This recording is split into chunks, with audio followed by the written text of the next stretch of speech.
Welcome to Creating Resilience Through Empowering School Curriculums About Primary Industries Careers. This video is presented by PIEFA and proudly funded by the Australian and New South Wales Government Storm and Flood Industry Recovery Program. Researchers at the University of New England are harnessing the power of technology every day in their work at Talimba Feedlot, one of the university's UNE smart farms. Dr. Rachelle Hergenhan is the Research and Engagement Manager here and plays a key role in this exciting and innovative operation. So I went to school in Bega at the Bega Valley Christian College, and my favourite subject was maths, and I did as much maths as I could. I just liked the numbers, and you could get it right, and there was always a correct answer, and even though there's different ways to get to it, you can always get there in the end.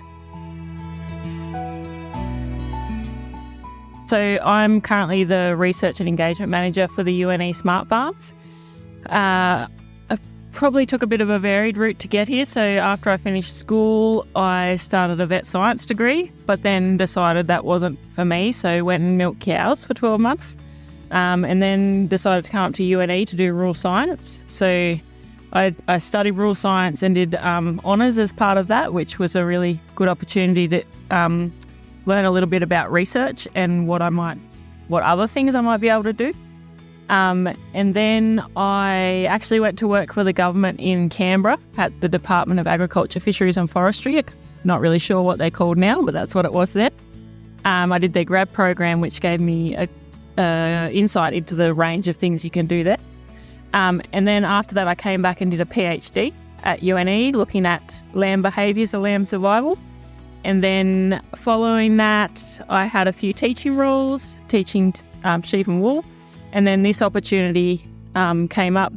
It was initially just a casual role helping the farm director with a few jobs, and it's really developed into a full-time role that involves a lot more in-depth work with researchers and the projects that they're doing, but then also the farm staff and the farm operations as well. So quite a varied role, and I've been really lucky in that it's kind of grown with me, or I've grown with it as well, whichever way you look at it. So it's developed as we've gone along. I guess there's a few different types of technology that I'm involved with. So some of it is around, I guess, the farm operations side of things. So actually being used on a day-to-day basis. So here at Talimba with the mixer, we're recording how much of every ingredient's going into the feed mix and how much is being mixed and fed out to the cattle. So that's essentially a record-keeping tool and a database tool. But then other technologies might be around, recording weather information or other environmental information, soil moisture, soil temperature, that sort of thing. And then others are just pure research tools. So the green feed units, which we're using to measure methane production in cattle. So that's a really important piece of technology to get that information, which isn't really accessible to farmers like in their own operations. The use of technology enables the accurate recording and collection of data, which is critical to monitoring the growth and welfare of cattle at the Talimba feedlot. This valuable information can then be passed on to farmers and feedlot managers, which enhances best management practices and improves cattle production.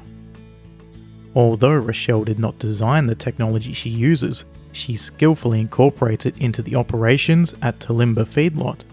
The collaborative effort of so many professionals, including agricultural engineers, data scientists, industrial designers, software specialists, and climate scientists, are just some of the roles that helped bring all this technology to the farm.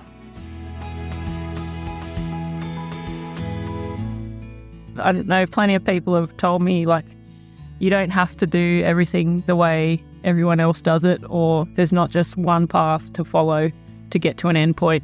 And like I said with the maths, I guess, there's plenty of ways to get to a similar position, and you don't have to take the same length of time or follow the same path as anybody else to get there. So I guess people have also said just take whatever opportunities come your way.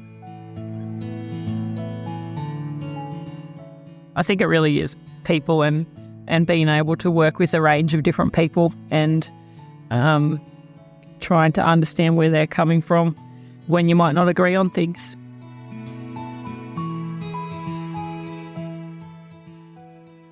I really like working with animals, so whenever I get a chance to actually do some hands-on animal work, I find that really rewarding. Or when we've been working on a project that's going to happen on the farms, and that finally gets signed off, that's a pretty rewarding thing as well, because sometimes that can take a couple of years from the start to the actual sign-off process, and then you get to start the actual project.